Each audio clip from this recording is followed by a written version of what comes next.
시작하도록 하겠습니다.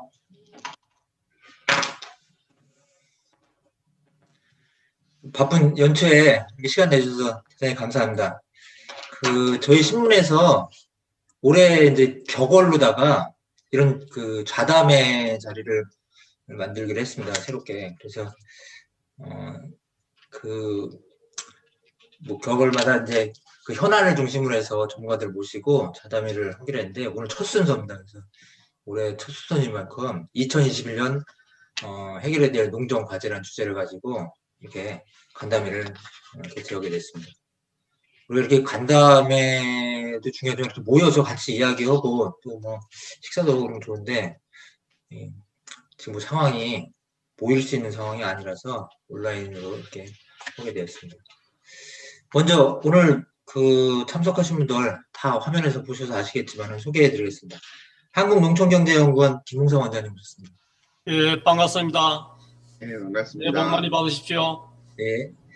한국대학교 김호 교수님 오셨습니다. 네, 안녕하세요. 반갑습니다. 올해도 건강하세요. 네. 전현웅의 오순희 정책위원장님. 네, 반갑습니다. 아까 인사를 드려야 되는데 새해 복 많이 받으십시오. 그리고 전국농민의 총연맹 이무진 정책위원장님 소개해드리겠습니다. 네, 안녕하세요. 반갑습니다. 그리고 이제 세 가지 주제로 이야기를 할 예정입니다.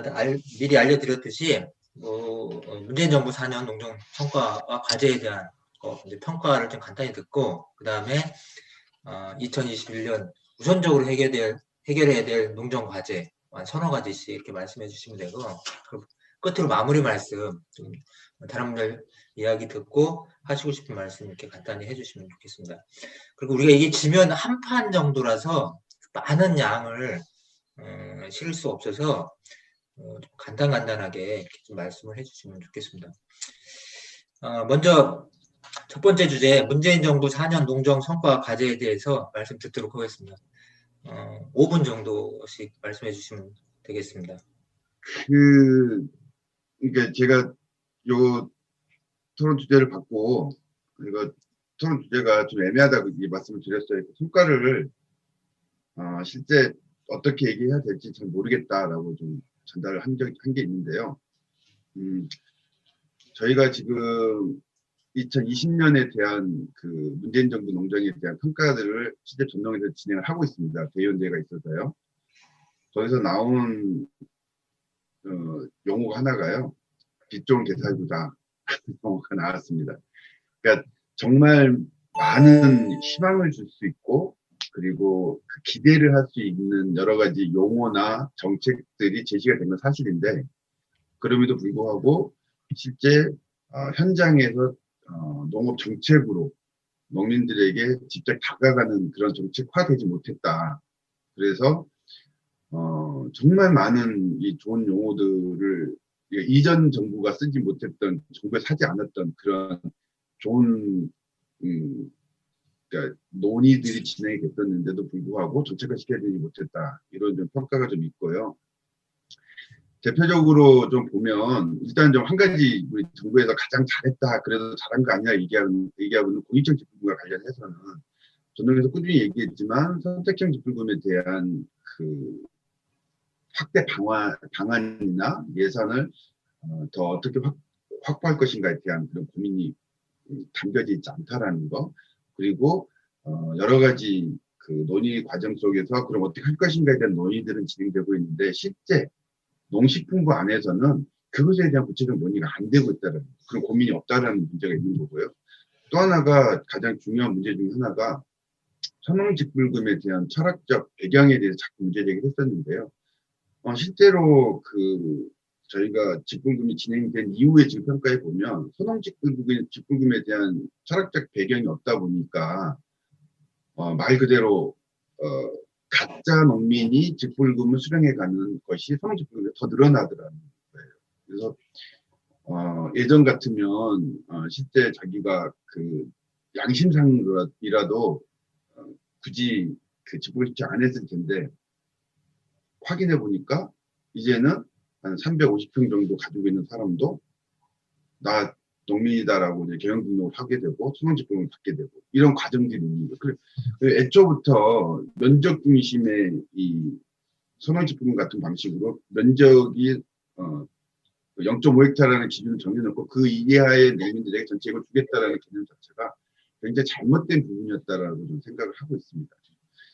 그래서 가장 치적이라고 얘기하는 공익청 직불구매 관련해서도 실상은 너무 많은 그 보완을 해야 되는 부분이 많다라는 것이 좀 드러난 해인 것 같기도 하고요. 그 다음에 저희가 왜 빛 좋은 개살구라고 얘기를 했냐면요. 가장 중요한 것이 정부 라인입니다. 청와대 내에서 농정과 관련된 방향이 이렇다. 그리고 장관이 농민들이 이런 어려움이 있기 때문에 이렇게 변해야 된다는 것을 꾸준히 제기하고 역할을 해줘야 되는 그런 정부 라인들이 실상은 아무것도 못했다고 판단을 하고 있는 거예요. 대표적인 것이 코로나19 대응과 관련해서 정부 대책 마련과 관련해서 어떠한 것도 농업과 관련된 내용이 포함된 적이 없었거든요. 그리고 나서 이제 문제 제기가 되니까 학교 급식이 됐든 뭐 화훼 농가가 됐든 몇 개 부류들과 관련해서는 어떤 새로운 대책들이 나오긴 했지만 결과적으로는 전체 국가의 대책 안에 포함되지 않았기 때문에 실상 농민들에게는 코로나 대책과 관련해서 어떠한 대책도 없었다라고 판단하고 있고요. 그리고 또 한 가지가 중요한 것은 어쨌든 160조 원을 투자해서 사회 대개혁을 사회 구조를 변화시켜서 그래서 일자리도 창출하고 실제 이전에 지금 나타나고 있는 이 코로나19 이후에 나타나고 있는 문제들을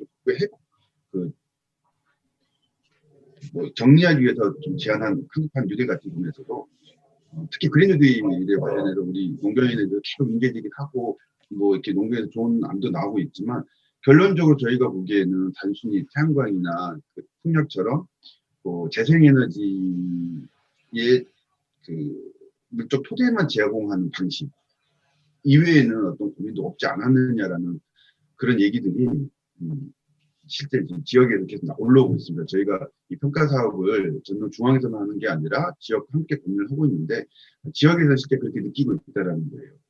그런 부분과 관련해서 이제 1년 좀 넘게 남았는데 저는 아직도 기회는 있다 생각을 하거든요. 그리고 이 정부가 처음에 얘기했던 농정 대개혁이라는 용어 자체가 저는 너무 좋아요.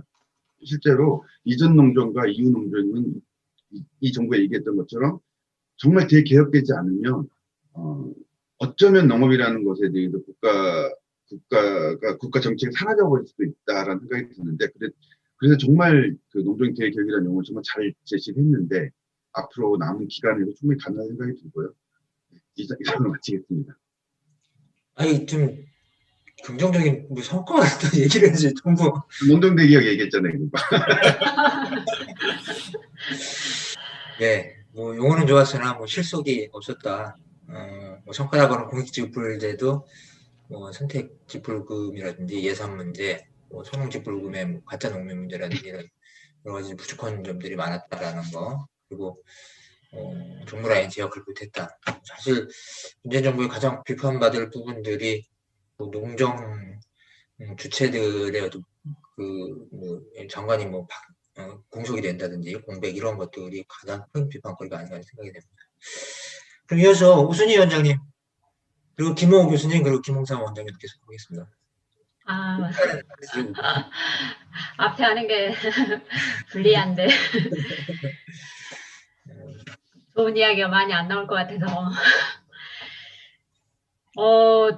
문재인 정부의 농정을 딱 두 마디로 저는 일단은 이야기하면 불통과 농정에 대한 무관심 아니었나 싶습니다. 그래서 상당히 아까 이제 불통이라고 하는 부분들은 농정라인이라든지 이게 어쨌든 대통령의 입에서 이 농업이라고 하는 게 계속적으로 나오지 않고 뭐 여러 가지 농업 예산이라든지 뭐 추경이라든지 그린뉴딜 예산에서 배제되는 이런 여러 가지 문제뿐만 아니라 어쨌든 정부가 세운 그 농축이라든지 이런 거조차도 대통령과의 소통들이 전혀 안 되는 이런 문제들. 그러면서 이게 전혀 소통이 안 되는 이런 문제와 농정에 대한 완전 무관심, 올해와 같은 이 재해 상황, 이런 사상 최악의 재해 상황이 있었을 때 기존의 정부 같으면 바로 이런 상황이 됐으면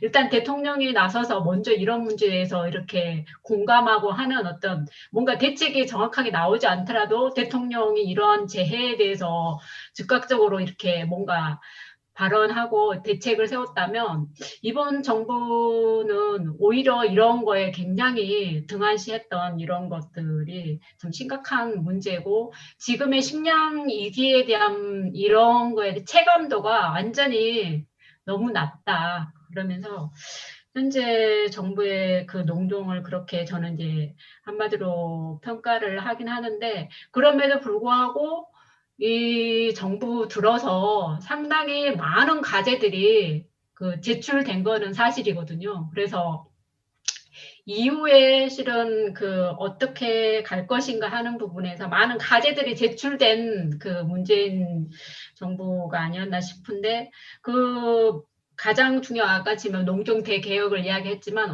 저는 어쨌든 농정틀 전환이라고 하는 큰 주제가 올해에 어떤 그 제출됐었고 어쨌든 재난지원금이라는 형태로 이렇게 시작을 하면서 어쨌든 뭐 기본소득이 됐든 그리고 이제 농민 쪽에서 했던 농민수당이 됐든 이러한 부분에 대해서 예전 같으면 이런 거를 생각지도 않았던 새로운 어떤 방식의 것들이 좀 많이 도출이 됐고 특히 그런 것들에 대해서는 좀 이렇게 성과로 굳이 찾자면 인정을 하는데요. 그럼에도 불구하고 저는 가장 지금 문재인 정부가 가장 심각한 문제는 직불제 개편도 어쨌든 처음에 빈부격차를 이렇게 대농과 소농의 격차를 줄이겠다라고 시작은 다들 좋았어요. 굉장히. 그런데 기존의 기득권에 거기에 눌려가지고 오히려 결과는 굉장히 오히려 대농과 소농의 격차를 더 벌리는 이런 게 됐고 오히려 농농 간에 지금 지역에서 갈등을 굉장히 불러일으키는 이런 게 됐고 또한 농민단체 간에도 이거 직불제 개편 과정에서 농민단체들 간에도 갈등을 많이 일으켜버렸고 현재 농안법 개정에서도 마찬가지로 오히려 농농 간의 갈등을 더 불러일으키는 이런 형태로 가고 있어서 이것들을 제대로 이후에 지금의 그 기후 위기를 넘어가고 식량 위기를 넘어가려면 농민들 스스로가 어쨌든 이 직불제도 완벽하게 이렇게 되려면 농민들 스스로가 개혁의 주체가 되고 여기에 이렇게 돼야 되는데 아니 농민들이 완전히 객체화되면서 여러 가지 농농 갈등 불러일으키고 있다고 하는 문제 하나하고 가장 제가 봤을 또 하나의 심각한 문제는 지금 이제 그린 뉴딜 뭐 3020 뭐 이행 계획 속에서 나온 이 전략 자체가 기후 위기를 이야기를 하면서 이 농지가 갖고 있는 이 숲이 갖고 있는 생태계 다양성 보존이라고 하는 이러한 긍정적인 요인을 완전히 배제한 채 다시 또 뭐 개발 이익으로서 어떻게 보면 농지가 완전히 지금의 그나마 유지했던 농지들이 계속적으로 영농 태양광 이런 홀존 이름으로 완전히 훼손되는 오히려 지금 굉장히 많은 부분에서 그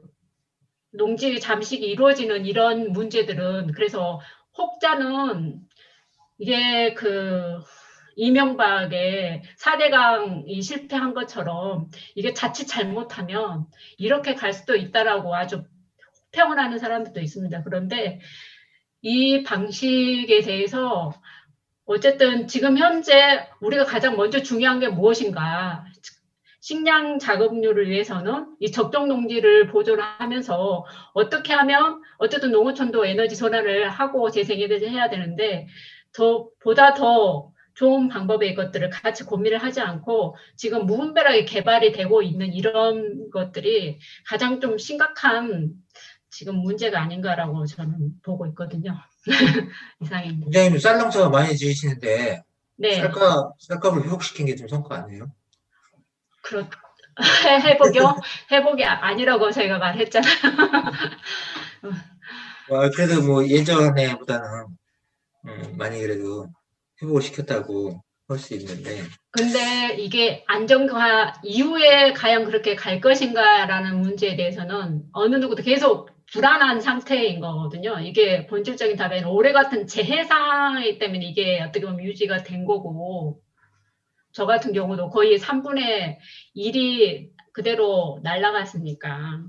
그래서 올해 가격이 그나마 회복이 된 건데, 이게 이후에도 안정적으로 될 것인가에 대해서는 어느 누구도 지금 장담을 못하고 있는 상태이기 때문에 그걸 성과라 보기는 어렵지 않을까요? 쌀값에 대한 어떤 제조 장치가 없다라는 말씀이셨습니다. 예, 뭐 대통령이 이제 농업에 관심이 없다. 농업 뭐 특히 농특위와 소통이 되지 않고 있다. 박진도 전 위원장님 글 보면은 임명장도 못 받고 얼굴 한번 그 큰 행사 때 한번 보셨다고 할 정도로, 그리고 또 재해에 대해서도 대통령이 공감이 없었다라는 지적을 했습니다. 그럼에도 불구하고 식량 위기에 대한 체감도도 낮고 라는 말씀, 그리고 그나마 농정과제를 많이 제출했다는 거, 농정을 전환하겠다 이런 의지를 표명한 것에 대한 좀 평가를 좀 해주신 것 같습니다. 그리고 직불금이라든지 뭐 각종 그 농 관련 법안 개정 과정에서 농농 갈등이 많이 됐다. 특히 많이 문제되는 게 이제 그린 뉴딜, 이게 이제 또 농촌 지역에서 농업의 가치나 이런 것들을 살리는 것보다는 다른 방식의 개발이 되는 게 아니냐, 그러면서 농지 잠식이 일어나고 있다라는 지적을 해주셨습니다. 여기서 김호 교수님 말씀해주세요. 예, 일단은 이제 성과라고 이야기하면, 일단은 아무튼 완전하지는 않지만 공익평 직불제를 시행했다라고 하는, 직불제를 이제 그 형태를 바꿨습니다만은 아직도 부정이 많이 있죠. 그러나 이제 공익평 직불제를 시행했다고 하고, 또 이제 일부 이제 품목에서 이제 계약 재배, 이제 아주 사소한 이야기가 될 수 있습니다만은 밀이랄지 밀, 콩, 감자, 또 과일, 과채 일부 계약 재배가 이제 시행이 됐다라고 하는 이제 그런 측면이 있고, 이제 극히 적은 부분입니다만은 그렇게 하고 있고, 또 이제 이 부분도 이제 나중에 서둘러서 한 거지만 코로나19로 인해서 학교 급식이 중단됐을 때, 이때 이제 친환경 농산물이랄지 지역 농산물의 이제 가정별 꾸러미 사업, 또 이제 친환경 농산물 임산부 꾸러미 사업, 이 부분도 이제 친환경 농업계에서는 굉장히 좀 의미 있는 걸로 보고 있거든요. 그래서 아무튼 이런 것들이 일부 성과는 있었다라고 하는데, 이제 결국은 이제 문제가 뭐냐면은 그나마 아무튼 우리 농민들이랄지 아무튼 사람들이 단식을 해서 얻어낸 대통령 직속 농특위가 이제 파행으로 위원장도 중도에 사퇴하고 하면서, 이제 애초에 농특위는 구성될 때부터 문제가 있었지만 거의 농정 거버넌스가 무너졌다고 봐야 되겠죠. 앞에서 이제 우리 오순희 위원장님 말씀하셨는데 불통이다. 이건 이제 애초에 처음부터 아무튼 농업 문제에 있어서는 이 소통하는 통로가 없는지, 아니면 농업에 대한 무관심인지, 이건 이제 청와대 어떤 정책 책임자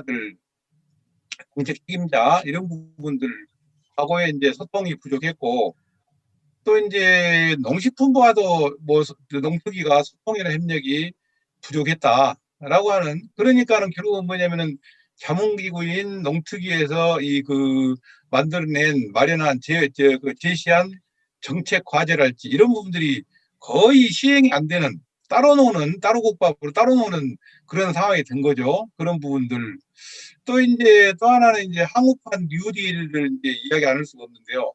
한국판 뉴딜을 보면은 농업 부분에 보면은 우리 농업 문제의 핵심과는 거의 관계가 없는 대규모 시설, 첨단 시설, 이런 부분들 시설 중심으로 이제 사업이 이제 뉴딜 사업이라고 하는 것이 농업 부분에 이제 제시 몇 가지가 제시되어 있고, 이 부분이 뭐냐면 비농업 부분 비농업 자본, 설비, 이 당치 산업들, 이런 대기업들의 이윤을 보장해주는 그런 방향으로 가버린 한국판 뉴딜의 농업 분야는 그렇게 되어 있다라고 하는 것이 참 아쉬운 점이었고요. 또 그 다음에 또 뭐냐면은 이 자연재해가 이제 아무튼 뭐 우리가 6월부터 8월까지 54일 연속 폭우가 내리고 태풍이 4개 나오고 하는 자연재해에 대해서도 농가에 대한 어떤 그 대책 이런 부분들이 상당히 부족했다라고 하는 부분이 있고, 또 이제 또 중요한 우리 농가 경제에 굉장히 중요한 가격 안정 문제인데요. 이 가격이 불안정하고 뭐 수급이 아무튼 수급 조절이 상당히 어려운 상황들이 계속 지금 몇 년째 계속되고 있습니다. 근데 이런 부분들을 또 이제 요즘 정책 기조가 그런 것 같아요. 의무 자조금 단체를 활용해서 뭔가 수급 조절을 하려고 하는, 유통 개선하려고 하는 이 부분은 굉장히 한계가 있는 정책이다라고 이렇게 보는데, 지금 이 어떤 이런 방향으로 지금 정책 방향을 잡은 것이 아닌가. 뭐냐면 왜 한계가 있냐면 일단 재조금 예산이 부족합니다. 뭐 몇 억 가지고 절대 수급 조절을 할 수가 없는 거거든요. 재조금 예산이 부족하고. 그렇기 때문에 또 이제 의무자조금 단체라고 하는 단체가 정부만큼 어떤 행정력이랄지 권한을 가질 수가 없어요. 자율적으로 알아서 해라라는 이야기인데, 자율적으로 우리 농민들이 전부 이 소농에다가 품목을 재배하고 있는 농민들이 어떻게 자율적으로 품목별로 결합해가지고 이걸 할 수 있을 것인가? 이건 구조적으로 어렵다라고 하는데, 이제 농식품부는 이런 방향으로 갖고 있는데, 이 정부가 가격 안정이랄지 수급 조절 정책을 기본적으로 수립하고 밑바닥에 깔아야 되겠죠. 그 정책 하에서 의무자조금 단체가 어떤 역할을 할 것인가, 그런 부분을 찾아야지. 의무자조금 단체가 앞으로 내년부터 아무튼 수급 조절하고 뭐 유통개선 다 해라, 이런 부분들은 정책 방향에 상당히 문제가 있는 그런 부분이라고 보고요. 또 하나는 이제 이 우리 농정이라고 하는 문제, 농정의 어떤 주도권이 기재부에 있지 않나 라는 그런 생각이 들어요. 예를 들어서 지난번에 이제 신문에 나왔습니다만, 이 국제 곡물가격 지수가 상승했다라고 하는 게 신문에 막 대대적으로 나왔거든요. 그러니까는 국제 곡물가격 지수가 상승했으니까 우리가 이제 곡물 수입이 많은 나라니까 이 곡물을 확보하기 위해서 농식품부에서 대책을 마련해야 되는데 기재부에서 대책을 마련하더라고요. 기재부에서 곡물 확보 대책위원회에서 논의한 결과 우리는 곡물 확보를 확실히 할 수 있다, 뭐 이런 식으로. 기재부가 이 농정까지 이제 국제 곡물을 수입하는 것까지 다 관여하고 있다는 그런 느낌을 받았어요. 그러니까 이 농식품부가 농정의 주체가 아니고 기재부가 주체가 아닌가라는 그런 것을 엿볼 수 있는 그런 한 해였다고 이렇게 생각이 듭니다. 예. 우리 교수님은 공익경제제를 성과로 말씀을 했어요. 그리고 일부 품목에 대해서 계약 재배를 실시했다라는 거, 그리고 뭐 각종 꾸러미 사업들. 근데 그 한계나 문제점으로서는 농특위에 대한 문제 제기를 해주셨습니다. 농특위가 하여튼 소통도 안 되고, 또 농특위가 제기한 의제들이 정책화되지 못한 것들, 그리고 한국판 뉴딜이 대규모 시설 중심으로 가고 있다. 가격 문제나 수급 문제를 자조금으로 해결하는 것이 농식품 문제다. 그리고 농정 중심의 농식품과 있지 못하다라는 그런 말씀을 좀 해주셨습니다. 이어서 김홍성 원장님 말씀해 주세요.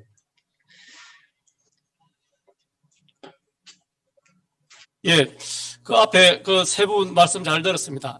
제가 먼저 하면 그런 자유로운 얘기가 잘 안 나올 것 같아가지고 일부러 뒤에 했는데 뒤에 하기 잘한 것 같습니다.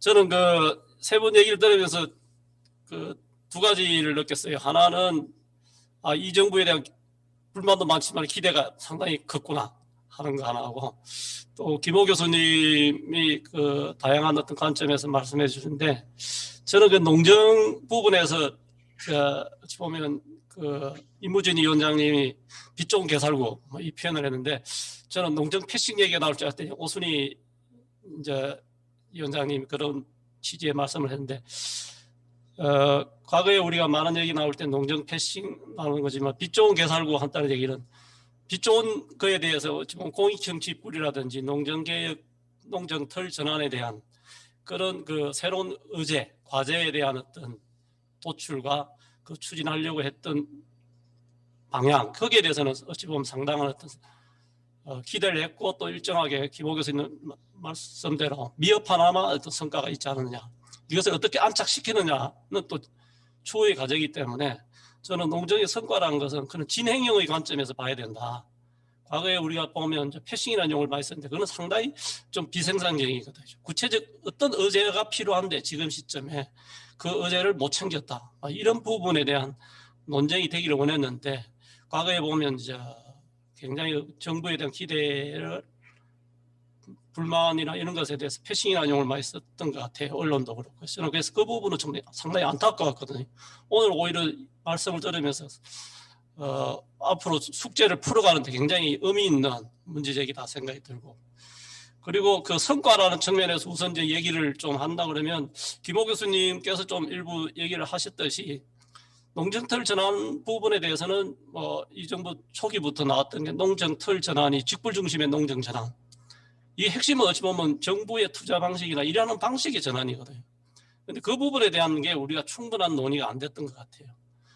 지금 그 직불도 선택형 직불이라든지 이런 것이 미흡하고 이런 것에 대한 얘기도 결국은 정부의 예산을 늘리는 것도 중요하지만 정부의 일하는 방식의 전환, 재정 계획을 어떻게 해 나갈 것이냐 하는 부분인데 저는 이 부분에 대해서는 아까 오순희 위원장님 말씀했듯이 그 농민단체나 농업인이 정책의 주체가 아니라 객체가 돼버렸다. 이 부분은 어찌 보면 저는 농민단체의 잘못도 있다고 봅니다.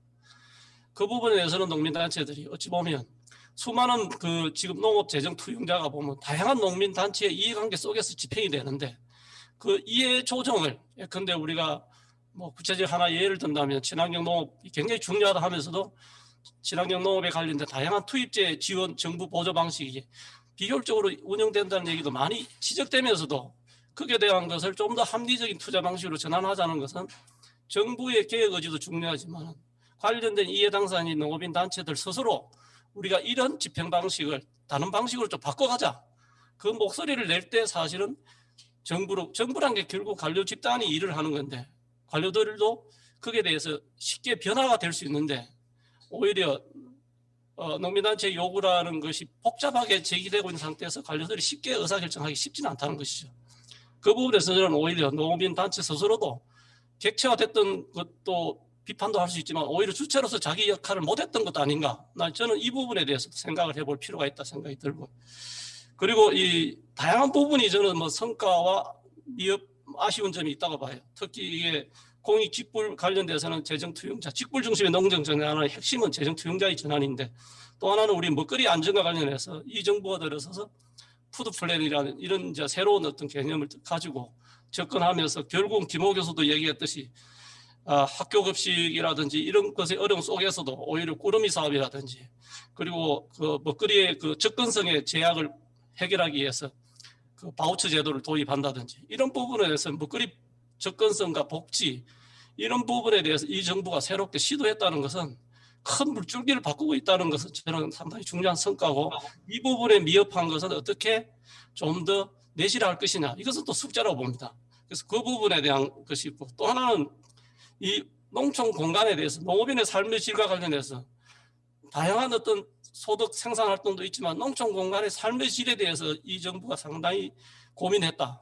그런 면에서는 농촌 내에 뭐 축산 문제라든지 이런 것도 있지만은 서로가 불편한 이 진실이 있지만 그것을 좀 더 이제는 농촌 공간 계획을 체계적으로 해나가자. 어찌 보면 2021년부터 9개 이제 시범지구를 가지고 농촌 계획과 농촌 공간 계획을 시도하려고 하는 이러한 새로운 접근은 저는 어찌 보면 농정틀 전환의 한 중요한 부분으로 이해를 할 필요가 있다는 것이죠. 우리가 그 재정 투영자에 대한 직불 문제, 먹거리와 관련된 푸드플랜 문제, 그리고 농촌 공간과 관련된 새로운 공간 계획에 대한 시도, 그리고 뭐 최근에 어찌 보면 AI라든지 이 아프리카 돼지열병 이런 문제가 좀 제기돼서 상당히 좀 아쉬운 것도 있지만은 최근 몇 년간 어찌 보면 가축 질병에 대해서는 상당히 그래도 체계적으로 잘 대응해 온 측면이 있는데 최근에 그런 부분이 좀 아쉬운 건 있습니다. 그래서 그런 부분하고 앞서 얘기했던 뭐 여러 가지 그 쌀값 문제라든지 이런 것도 있는데 여하튼 이런 과정에서 저는 그 농정이 기존의 어떤 정부가 모든 것을 책임지는 모습에서 협치를 해 나가고 그런 면에서는 이제 급식 문제라든지 로컬 푸드 문제라든지 지역 자치 분권에 대한 이런 틀을 찾아가려고 노력하는 부분은 새로운 변화고 이 정부에서 어찌 보면 정부라기보다도 지자체뿐만 아니라 지역 내 지역 주민이 어찌 보면 먹거리 문제에 대한 관심을 키워나가고 하는 것은 나름대로 어떤 새로운 변화와 성과이고 또 한편 이 진행형으로서 앞으로 우리가 풀어야 될 과제라고 생각이 들어요. 그래서 이런 부분에 대해서는 조금 더 노력을 할 필요 있고 마지막 하나는 이제 그 김호 교수님께서 말씀하셨듯이 일부 품목에 대해서는 계약 재배라든지 이런 걸 통해서 변화가 됐지만 결국은 이 유통의 문제가 농민의 어떤 가격 문제, 소득 문제에 직결되는데 이 모든 것이 저는 정부가 중심이 돼서 하게 되면 굉장히 고비용 구조와 가격 등락을 막을 수가 없다고 봅니다. 구체적으로 어떤 정부가 가격을 책임진다 그러면 그 다음에 과잉 생산된 걸 알면서도 일단 생산부터 하고 보거든요. 그래서 자율적 통제 시스템이 작동이 될 수가 없습니다. 그래서 정부가 모든 것을 하는 시대를 지났거든요. 그런 면에서 농업인 스스로 산지에서 조직화되고 계약 재배도 하고 하면서 품목에 대한 자조금이라든지 품목별 어찌 보면 수급에 대한 어떤 주체로서의 농민의 역할 이런 것이 굉장히 중요한 숙제로도 남았는데 이 부분에 대해서 이 정부가 그래도 농업인이 생산자인과 동시에 유통 과정에서 중요한 그 주체로서의 역할을 문제의식을 갖게 함께 고민해 왔다는 것은 저는 상당히 중요한 정책의 전환이고 또 그 부분은 미래를 준비하는 데 있어서 매우 중요한 성과라고 생각하는데 제가 오늘 뭐 이 성과를 여러 측면에서 좀 말씀했는데 이런 부분은 저는 진행 과정이라 보고 성과라는 측면과 동시에 또 숙제라고 생각이 듭니다. 그래서 이 부분은 농정털 전환의 지난번에 생산 중심의 농정에서 사람과 환경 중심의 농정 전환이라고 얘기를 한다면 과거에 30년, 40년간의 그 지속해왔던 혹은 구조적 농정이거든요. 그럼 앞으로의 변화는 1, 2년 만에 바뀔 것이 아니라 앞으로 3, 40년간에 새롭게 지속돼서 변화돼야 될 농정 의제라고 봅니다. 그래서 그런 면에서 조금 전에 제가 말씀드렸던 것은 성과라기보다도 이제는 그런 전환에 대한 출발점을 모티브를 마련했다는 것을 저는 성과로 보고 그 부분 앞으로 또 이 과제를 숙제를 푸는 데 있어가지고 논의해야 될 중요한 또 의제들이 아닌가 그런 생각을 해봅니다. 예, 뭐 저는 이것을 마치겠습니다. 예, 예, 계속해서 말씀하셨지만 이제 농정의 성과는 진행형으로 봐야 된다 이런 관점에서 성과이면서 또한 과제고 또 앞으로 풀어갈 것이다. 그러나 이제 이렇게 새롭게 제기된 여러 가지들이 과거에 없었던 것들을 이렇게 제기됐던 그 자체가 성과가 아니냐. 그래서 뭐 농농출 전환이 뭐 직구물 중심으로 간다든지, 예, 이제 그리고 이제 불제 지불제를 통한 뭐 재정 충자 계획을 변경해 나간다든지 먹거리 안전 푸드 플랜 등을 통해서 먹거리 접근성 복지 이런 것들을 시도했다라는 것은 과거에 훨씬 많았던 것이다. 그러나 이제 좀 더 내실을 해야 되고 또 풀어야 될 숙제도 많이 있다. 그리고 농촌 공간 농민의 삶의 질에 대한 고민도 많이 했었고 방역 문제 이런 거는 또 이 정부가 크게 성과를 내세우는 거죠. 그리고 급식 먹거리 이런 것들이 지역 자치를 찾아가는 방향으로 해나갔다는 것들. 또 유통 문제에 있어서 정부에대만 요구하고 있는데 농민의 역할, 농민 주체로 나서야 된다라는 이런 고민을 던져뒀다라는 말씀을 해주셨습니다. 이어서 2021년도 우선적으로 해결해야 될 농정 과제에 대해서 한 서너 가지씩만 많이 있는데 많은 고민을 갖고 있는데 서너 가지씩만 좀 말씀해 주시기 바라겠습니다. 우리 이무진 위원장님 먼저 말씀해 주시죠. 네, 그 전에요. 그 약간의 좀 막 얘기한 것 중에 좀 차이가 좀 있어서 한 가지만 좀 말씀을 드리면, 아까 김호 교수님도 그렇고 그 김영삼 원장님도 유통의 문제 관련해서 이제 그 생산자들의 자율성에 대한 얘기를 했는데요.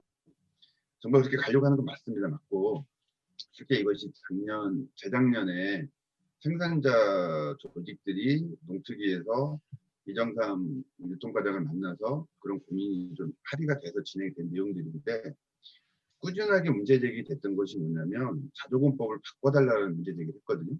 자조금법 안에는 의무자조금에 대연돼서 결정한 사안을 장관이 승인하지 않으면 어떤 것도 할 수 없는 조건이 돼 있어요. 그걸 바꾸지 않으면 자율성이라는 건 있을 수 없다라고 제안했는데 결론적으로 바꾸지 않고 이것을 시행만 하고 있는 거거든요. 그러니까 정부 애초에 얘기했던 게 뭐냐면 그런 방향으로 가려면 그렇게 제도적 마련을 먼저 하고 가자라는 제안인데, 일단은 저는 그래서 저는 솔직히 이정선 과장한테 속았다고 얘기를 해요. 이정선 과장 정말 속았어요. 그런 것은 그냥 이거는 우리가 할 테니 걱정하지 말아라 그래놓고 실제 아무것도 한 게 없거든요. 저희가 하도 답답하니까 그 그냥 BH 쪽에다 얘기해서 최소한 이것을 고민할 수 있는 TF 채널을 만들어서 업무자원과 관련된 부분을 좀 얘기하자라고 제안했는데 그것을 다 거부됐거든요. 그리고 이제 지금 요구하는 건 뭐냐면 아까 원장님이 얘기했던 것처럼 농민들 스스로가 그런 역할을 해야 된다라는 얘기를 또 강조하기 시작한 거예요. 그러니까 제도는 전혀 바뀌지 않았는데 실제 그렇게 가야 된다라고 강조를 하고 있어서 이게 참 그 생산자들 입장에서는 우리가 뭘 하려고 해도 제대로 되지 않구나라는 이제 그런 고민이 좀 있습니다. 그런 거 좀 확인해 줬으면 좋겠다는 생각이 들고요. 과제와 관련해서는 저는 그러면 농정개혁, 대개혁이나 아니면 농정틀 전환을 얘기했지만 그러면 대체 그것의 저는 기본은 과거 농정의 반성 속에서 그것이 나와야 되는 생각을 하거든요. 과거 농정이 잘 되는데 굳이 개혁을 하자라든가 아니면 농정틀 전환할 이유가 없는 거죠. 과거 농정이 무엇이 잘못됐는가를 확인할 필요가 있다는 생각이 들고요.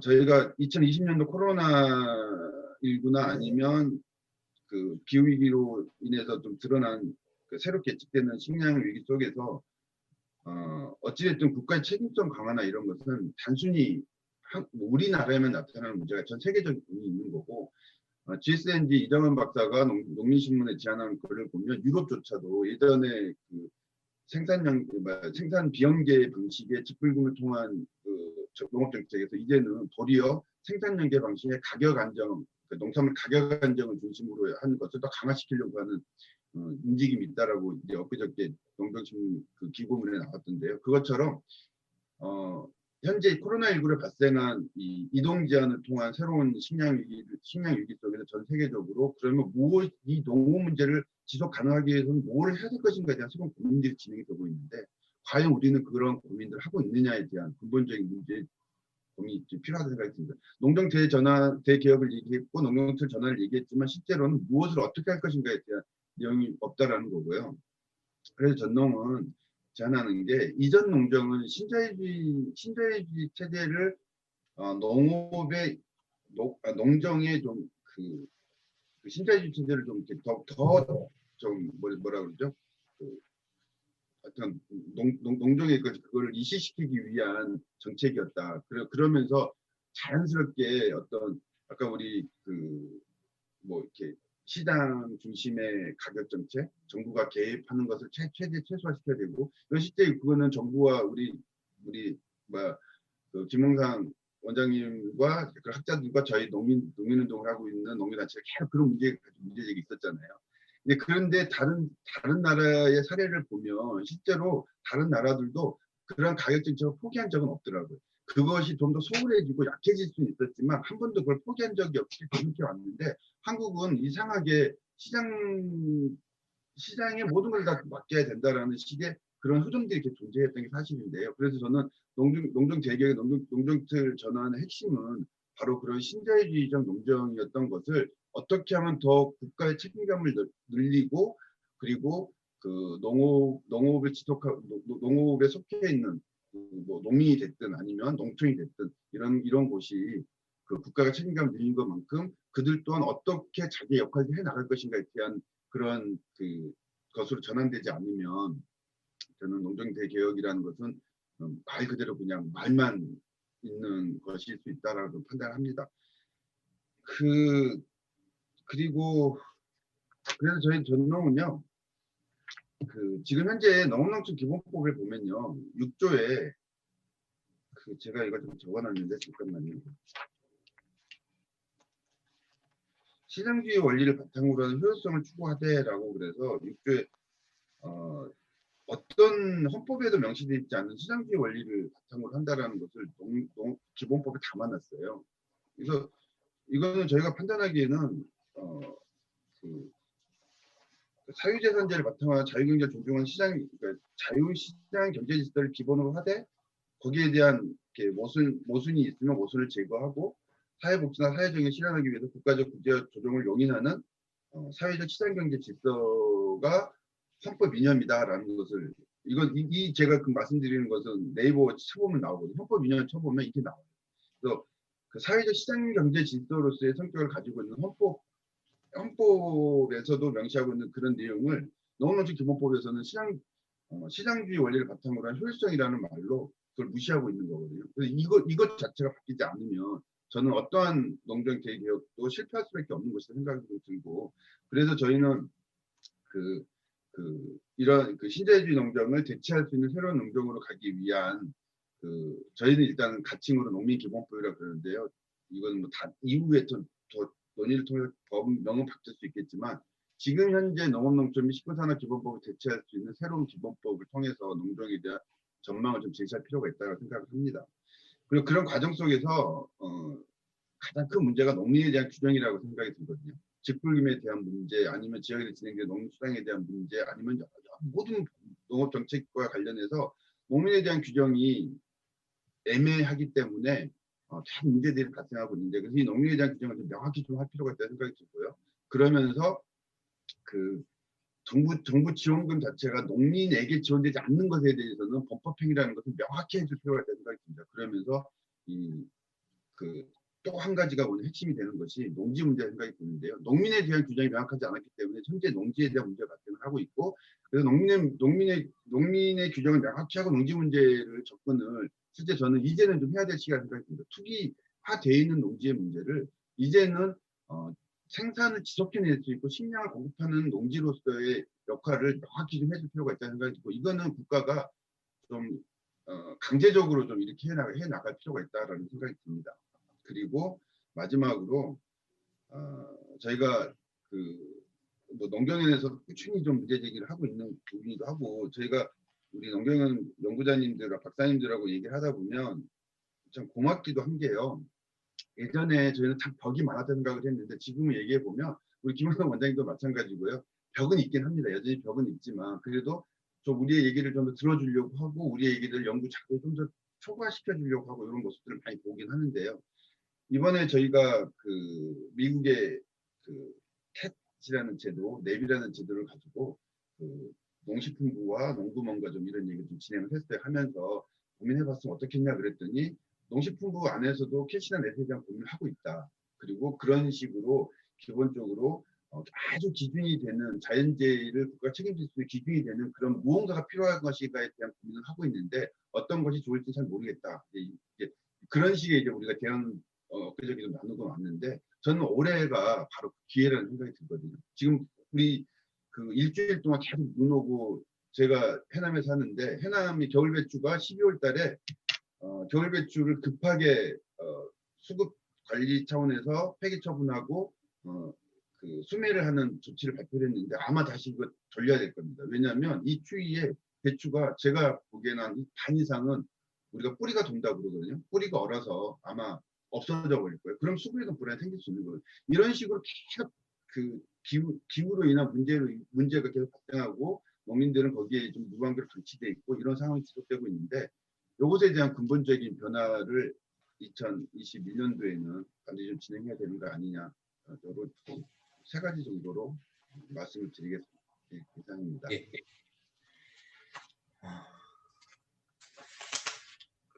좀 너무 총론적인 얘기만 좀 하셨어. 강론적인 얘기를 좀 우리는 기대했는데. 하여튼 먼저 뭐 의무자조금 제도의 문제, 이게 자율성 없다, 다 책임지고 있다라는 문제 얘기하셨고, 그리고 또 이제 농정청 전환을 하면 과거 농정에 대한 반성도 없이 뭐 바꾸려고 하느냐 문제 제기를 하셨습니다. 그리고 하여튼 식량 위기 속에서 농업이 지속 가능성에 대한 고민이 없다. 그리고 신자유주의 농정이 이제는 국가의 책임을 강화하는 방향으로 어떤 시장주의에서 좀 국가의 책임을 강화하는 방향으로 전환돼야 되는 게 아니냐. 그래서 뭐 농업농촌 기본법에 있는 이런 헌법 인용과 좀 상충되는 부분들이 좀 바로잡아야 된다. 그래서 전농에서는 뭐 농민기본법 제정을 통해서 농정의 어떤 새로운 방향을 좀 제시하고자 한다라는 말씀을 하셨고요. 그리고 이제 강론적으로 이제 농민 규정을 좀 명확히 할 필요가 있다. 그리고 농지 문제, 농업 문제의 핵심이라고 할 수 있는 농지 문제를 해결해야 된다는 거.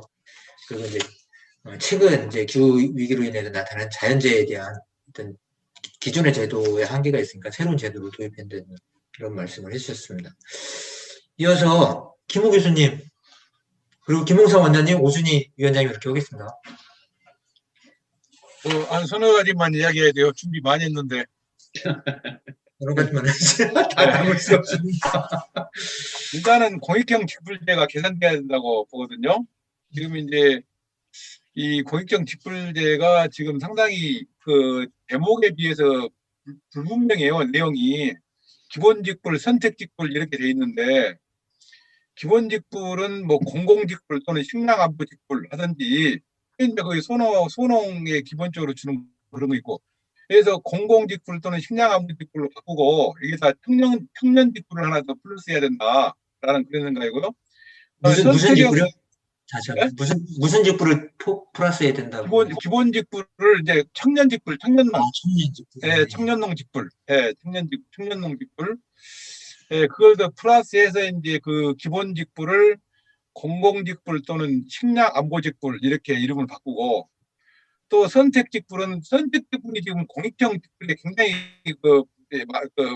접근하는 거거든요. 선택형 직불이 선택 직불을 공익 직불로 해서 뭐 친환경 지금 친환경 경관 버전이 있지만 또 다양한 어떤 거 이제 환경 생태 보존하는 관련된 활동들이 많거든요.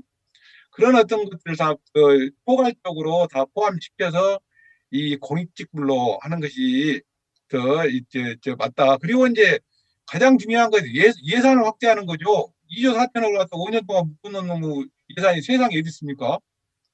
이것은 여건에 따라서 이 예산이 늘어나거나 줄어나는 건데 이걸 딱 2조 4천억으로 묶어놓고 이건 이제 뭐 그전에 정책기획위원회 우리 그 동상 원장님도 그때 거기 같이 하셨지만은 거기서 최소 5조 원까지 늘리자라고 발표했잖아요. 그럼 최소한 5조 원까지는 늘리는 그런 어떤 그 로드맵이 나와야 된다라는 이것도 좀 기재부를 잘 설득을 했으면 좋겠어요. 농식품부가. 그래서 이제 첫 번째는 공익형 직불제를 이제 제도적으로 개선하고 예산을 확대해야 된다라는 그런 거고 또 하나는 이제 그 가격 안정하고 수급 조절 문제. 이것은 이제 그 지금 계약 재배가 조금씩 늘어나지만 이것은 계약 재배를 확대하는 것이 가장 나는 이제 그 우리 경험상 상당히 그 효과적인 거다.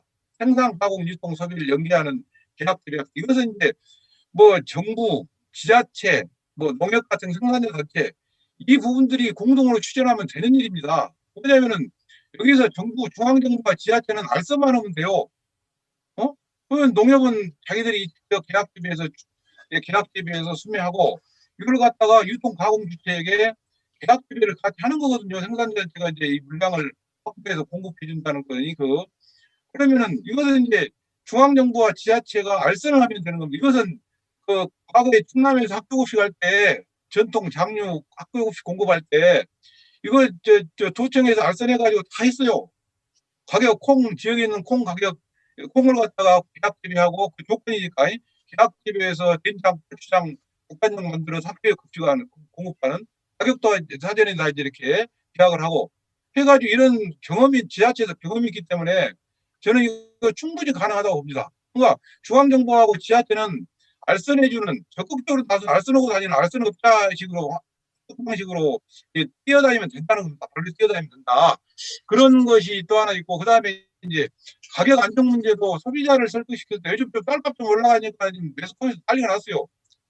소비자들 막 뭐 이 물가 이 오늘 아침 뉴스 나오던데 물가 상승해가지고 뭐 다른 이거 먹는 것 문제는 진짜 우리 엔겔계수로 보더라도 엔겔계수가 13, 14%밖에 안 되기 때문에 가게 총 지출액이 150만이라고 하더라도 식료품비에 들어간 것은 20만 원도 안 되거든요. 이런 문제 또 우리가 한 고기 먹는 밥, 뭐 쌀 소리가 계속 들리고 있지만 쌀 한 공기 먹는데 이거 커피 한 잔 값도 안 된다라고 하는 것을 이 소비자를 설득시키는 어떤 그런 근거로 삼아서 계속 설득시키면은 소비자들이 그렇지 않아도 농민들이 어렵다라고 하는데 농산물 가격이 오른다라고 하면은 뭐 아무튼 뭐 살림이 망한 것처럼 흔들리는 것처럼 그렇게 이 과잉 반응을 하니까 이런 부분들을 통해서 이제 가격을 갖다가 이게 어떤 가격을 유지시키는 그런 홍보 전략이 필요하다라고 하는 그런 거고요. 그다음 또 하나는 또 이제 농지 보전 대책이죠. 이제 작년에도 경실련에서 계속 하고 있습니다. 또 이제 1월 말쯤에 또 한번 또 이제 또 할 겁니다. 농지 그 문제에 대해서. 근데 이 농지 보전 대책, 농지 소유 이용 실태 전면 조사, 그다음에 제도 개선. 이 부분은 이제 계속 우리 농민단체, 우리 전농이나 한농연도 계속 주장하고 있고, 이런 부분들은 반드시 해야 된다, 금년에. 그래서 비농민, 이 농지 소유가 공식적으로 한 절반 정도, 수도권은 70% 이상이다. 이런 건 이제 다 나오는 이야기인데, 이러면 농지법을 개정을 해야, 농지법 개정의 핵심이 뭐냐면은, 비농민의 농지 소유, 예외 조항. 이 예외 조항을 우리 김홍삼 원장님 또 농지 전문가이기 때문에 잘 아십니다만, 이 부분을 반드시 검토해가지고 손을 보는 폐지하는 그런 방향으로 다른 대안을 마련하든지 이런 식으로 하고, 농지는 농민이 농업용으로만 이용하는 원칙을 수립해야 된다라고 하는 식으로 농지법을 개정하고, 또 여기서 이제 농지 보전의 또 하나 문제는 최근 나타났습니다만은, 이 농지, 특히 농업진흥 지역에다가 무분별한 태양광 설치, 풍력 발전 설치, 이런 부분들 전부 지금 이 비농업 부분 자본 발전 시설업한테 돈 쓰고 있는 거거든요. 이런 부분들 농지도 함께해야 되고 말이지, 이 산에 산 꺾어가지고 또 막 이 태양광 설치하고 말이지, 이런 부분들은 반드시 금지해야 된다라는 그런 문제고요. 또 하나는 우리 신국장이 자꾸 쳐다보시니까 그만해라는 거예요. 하나만 더 이제 기후변화는 이제 일단 이제 매년 발생할 가능성이 크다. 그렇죠. 통계적으로 보면은 2010년, 2000년도부터 지금까지 쭉 온 거 보니까는 거의 매년 발생하고 있습니다. 1년에 막 200개씩도 태풍이 오고. 그래서 이제 이 기후변화로 인한 자연재해다, 이건 매년 발생할 수 있는, 또 일상화될 가능성이 있는 이런 자연재해이기 때문에 이에 대한 대책이 필요하다. 그래서 이제 지난번 토론에도 했습니다만은 농업대대책법을 개정하자. 지금 이제 복구비만 하는 게, 복구비가 아니고 경영비도 지원하고 파손된 농작물에 대한 보상도 하고, 이런 부분으로 이 자연재해, 이렇게 이제 전국 규모로 일어나는 자연재해 같은 경우는 충분히 국가에서 코로나에 대한 이 재난지원금 주듯이, 예? 이 자연재해, 전국적인 어떤 이 기후변화에 대한 이런 자연재해, 우리가 인간이 손을 쓸 수 없는 이런 부분에 대한 재해는 정부에서 특별한 대책을 마련해가지고 이걸 보상해주는 그런 방법 필요하다. 이것은 이제 바로 금년에 어떤 그런 정책 대안을 마련해서 시행하는 게 필요하다, 이렇게 생각합니다. 이상입니다. 예. 김홍현님께서는 공직불제를 좀 제도 개선이 필요하다 그런 말씀을 좀 했었습니다.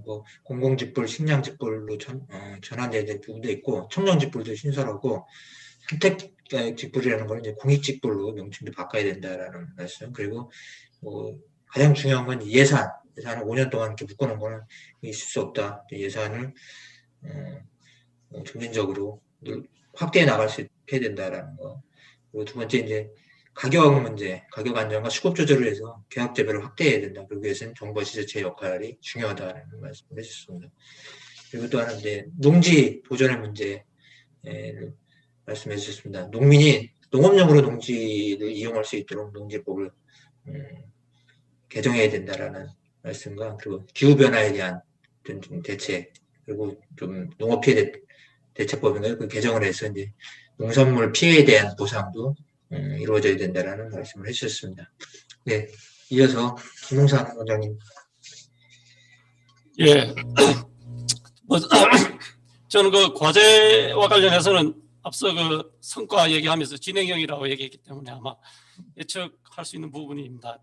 우선 이제 다른 분들도 마찬가지고 이 정부 들어서서 가장 큰 농정털 전환에 대한 논의에서 직불 중심의 농정털, 김호 교수님 얘기했듯이 공익형 직불에 대한 안착, 이 부분은 두 가지로 봅니다. 하나는 선택형 직불에 대한 확대 방안, 이 부분을 좀 더 체계화하는 거하고, 그리고 또 재정 문제. 그래서 이 부분에 대해서는 정책기획위원회 논의할 때부터 계속 나왔던 게 무작정 예산을 늘리자는 게 아니라 지금 우리의 어떤 농업 관련 예산을 좀 체계적으로 좀 합리적으로 쓰자 하는 측면에서 나온 게, 하나는 앞서도 얘기했듯이 그 기존의 그 다양한 어떤 그 재정 투입제 뭐 지원이라든지 여러 가지 좀 지금의 농정 틀하고 잘 어울리지 않는 재정을 좀 줄여서 5천억 정도를 확보하고, 그리고 대개 한 15조 정도에서 예산이 한 3% 늘어난다 그러면 그게 한 4,500원에서 5천억 가까이 됩니다. 그래서 농업 관련된 예산이 정액되는 예산은 모두 다 직불 중심의 농정 전환 틀 속에서 투입하자. 그렇게 해서 매년 1조를 확보하자, 이런 논의였는데, 그 과정에서 지금 우리가 농업 내에서 투입에 대한 그 재정 계획에 대한 얘기도 없었고, 또 하나는 정액되는 예산에 대해서 기존의 농정 틀 속에서 추가되는 요구만을 지금 들어주는 꼴이 됐단 말이죠. 그래서 그 부분에 대해서는 우리 농업계 내에 어찌 보면 좀 합리적 대안 찾기가 내년 뭐 대선도 있고 올해 이 쉽지 않은 과정이지만은 저는 반드시 그것을 풀어내야만이 앞으로 3, 40년간의 어떤 농정 전환의 과정에 굉장히 큰 모티브가 될 거 아니냐, 그런 생각이 들고요. 또 하나는 앞서 얘기했듯이 이제 먹거리 부분에 관련해서 이 코로나 상황에서도 그나마 우리가 이제 먹거리에 대한 사재기 같은 게 없었던 것도 쌀이라든지 이런 것이 어느 정도 안정된 것도 있고, 물론 뭐 사료 곡물이라든지 이런 것은 또 곡물 자체가 국제적인 어떤 물류 체계에서 그래도 자동화 기계화가 돼 있고 하면서 좀 안정화돼 있는 측면도 있습니다. 그러나 최근에 여전히 이제 코로나 장기화되면서 사료 가격이 올라가고 하면서 불안감도 생기고 하는데, 이런 모든 부분에서 이제 체계적인 식량 계획, 지금 그 정부에서도 국가 식량 계획에 대한 얘기가 나오고, 이 식량 계획과 더불어 내부적으로 이제 푸드 플랜이라든지 앞서 얘기했던 바우처라든지 먹거리 접근성 문제, 생산의 어떤 그 노력도 중요하지만은 우리가 전 국민을 대상으로 하는 농업 정책이 돼야만이 지속 가능하기 때문에 국민들의 먹거리 안정성하고 결합된 국가 식량 계획에 대한 고민이 있어야 되겠다 하는, 이 과정에서는 어찌 보면 김호 교수도 계속 얘기했듯이 유통 과정에 대한 얘기인데, 그 유통 과정은 생산부터 소비의 모든 과정을 연결시켜주는 거기 때문에 현장에서의 계약 재배라든지 조직화 문제도 있고, 유통 과정에서의 지금 뭐냐면 온라인 유통 체계의 어떤 그 고도화, 뭐 우리가 꾸러미 사업 같은 것도 실질적으로 보면 택배 문화와 더불어 이 온라인 체계가 구축됨으로써 꾸러미 문화가 좀 정착이 될 수 있었던 거거든요. 그래서 온라인 유통 체계를 통한 변화, 그리고 이 앞서 얘기했던 이제 농촌에 대한 어떤 변화, 어찌 보면 뭐 대통령이 농정에 대한 관심이 없었다 하지만 지난주 농업인을 할 때 상당히 중요한 워딩을 하신 것 같아요. 그 한국판 뉴딜의 핵심 공간으로서 농촌을 새롭게 이해하겠다. 어찌 보면 대통령의 어떤 선언적 주장이지만 그것은 어찌 보면 우리가 그 농업계가 농민의 어떤 그 생산, 거기 소득, 가격 이 문제도 중요하지만 지역에서의 또 삶의 질이 잘 보장될 때 농민의 삶도 높아지고 또 많은 귀농 귀촌되는 사람들이 존재하면서 그러한 분들이 늘어날 때 지역 주민이 함께 존재할 때 그 학교나 의료, 가게, 뭐 사실 지금은 현장에 가보면 마을 단위에 전방도 가게도 없는 마을, 소멸되는 이런 상황이잖아요. 그래서 그런 속에서 지역이 새롭게 돼야만이 다양한 사회적 서비스, 디지털 인프라도 그렇고 병원도 그렇고 학교도 그렇고 여러 가지 그 생활 서비스를 할 수 있는 가게라든지 이런 것도 유지되기 때문에 그런 면에서 지금 보면 변화를 우리가 좀 주도적으로 노력하고, 최근에 한국판 뉴딜에서 농업 부분이 없다지만은 범부처의 노력을 통해서 농촌의 어떤 새로운 그 재편, 그 재생 이런 부분에 대한 어떤 것이 저는 굉장히 중요한 숙제라고 봅니다.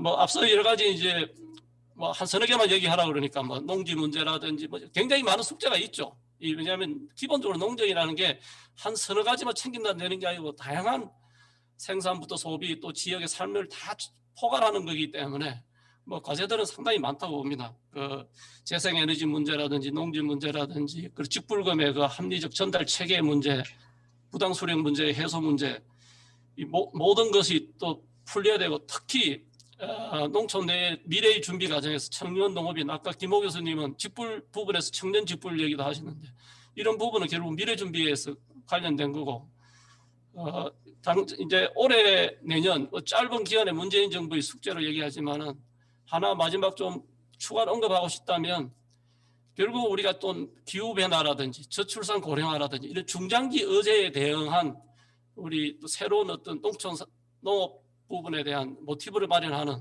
뭐 그런 부분은 아까 이무진 위원장도 얘기했듯이 기후변화 대응한 뭐 농산물 재보험의 어떤 고도화 문제라든지 그리고 그 지자체와 그 농협 생산자 조직이 좀 더 역할을 체계화해가지고 유통구조에서 계약재배라든지 이런 것을 통해서 농업인의 생산 안정을 좀 찾아내는 이런 숙제들은 뭐 여전히 계속돼야 될 숙제라고 봅니다. 그래서 그 부분에 대해서는 제가 나중에 뭐 또 발언할 기회가 있으면 하도록 하겠습니다. 예, 이상입니다.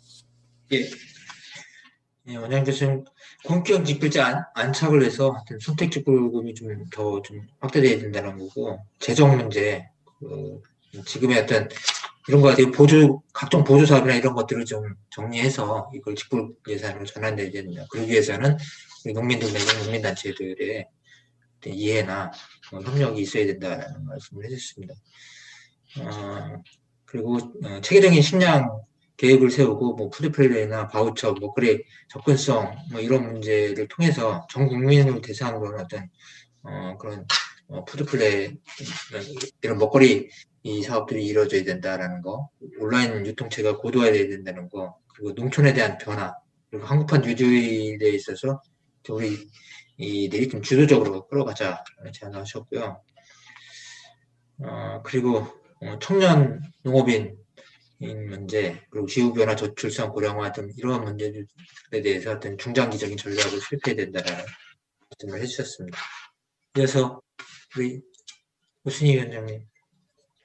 네, 제가 마지막이어서 오히려 마음에 홀감을 합니다. 그 시간도 좀 넉넉하게 확보할 수 있을 것 같은데요. 먼저 이후 과제를 이야기하기 전에 아까 앞서 좀 잠깐 언급하고 그 문재인 정부의 성과에 대해서 제가 한 가지 빠진 것은 유일한 저희 전교동에서 보는 이제 성과라고 보는 건 농림부의 여성농민 전담부서인 여성정책팀이 세워졌다는 거. 그래서 굉장한 많은 이제 성인 정책들을 실은 뭐 여성농업인 특화 건강검진이랄지 영농요건 개선 사업이라든지 농촌형 성평등 강사 교육이라든지 몇 가지 이런 성과들이 나왔다는 거를 좀 언급을 하고 가야 될 것 같아요. 그리고 우리 그 농경련 박사님 에서 해주신 이야기 중에 몇 가지만 좀 간략하게 언급을 좀 해야 될 것 같은데요. 어쨌든 농민단체들 스스로도 반성해야 되는 부분들은 저희들도 공감합니다. 그런데 이제 그렇게 된 것들은 실제적으로 지금까지 어떻게 보면 우리가 이게 아주 속된 말로 보조금 킬러를 만들어놨다고 그러잖아요. 그것 때문에 굉장한 이제 저희들도 심각한 문제들을 느끼고 있는데 그런데 지금 청년농 정책들도 저는 전혀 달라지지 않고 있거든요. 실은 스마트 농업이니 뭐 해서 청년들이 농업의 가치라든지 공동체의 가치를 먼저 배우고 농촌에 들어온 게 아니라 다시 빚쟁이로 시작을 하게끔 지금 모든 것들이 전혀 바뀌지 않고 있으면서 이것들을 농민들한테 어떤 문제를 떠넘기는 거 아닌가 하는 그런 고민과 함께 아까 그 문재인 정부의 성과라고 하는 게 가축 질병, 물론 AI나 이런 것들을 확대들을 막아낸 건 사실이지만 지금 예방적 살처분 제도에 대한 굉장히 심각한 문제 제기들이 되고 있거든요. 이 부분 실제적으로 그 부분과 또한 이게 실제로 가축들이 계속 늘어나는 부분들에 대해서는 심각한 축산이 늘어나는 문제들, 그래서 새로운 먹거리 체계의 전환들을 되지 않으면 안 된다라고 하는 이런 문제 제기들이 있는데 그런 것들 다 놔두고 그걸 성과로 하기에는 굉장히 좀 저는 문제가 있고 또 하나 전체적으로 지금 저희가 농민단체가 느끼기에 이 농경을 실제적으로 지금은 계속적으로 농경용 발생 아까 말씀하셨듯이 뭔가 정부가 모든 걸 하는 시대는 끝났다. 물론 이제 그 무슨 말씀을 하시는지 알지만 저희가 느끼기에는 이걸 모든 거를 시장에 내맡기겠다고 하는 것과 저희가 이야기하는 거는 이미 수입이 막 상수가 돼갖고 있고 특히나 우리 뭐 RCEP이니 지금 뭐 TPP 그 CPTPP 막 이야기 나오고 있으면서 이런 상황과 또한 재해가 이렇게 갈수록 극심해지는 상황에서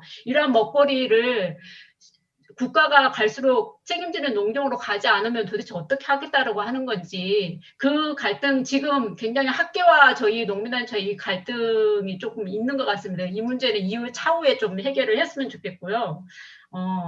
이후의 과제에 대해서 이제 말씀을 본격적으로 드리도록 하겠습니다.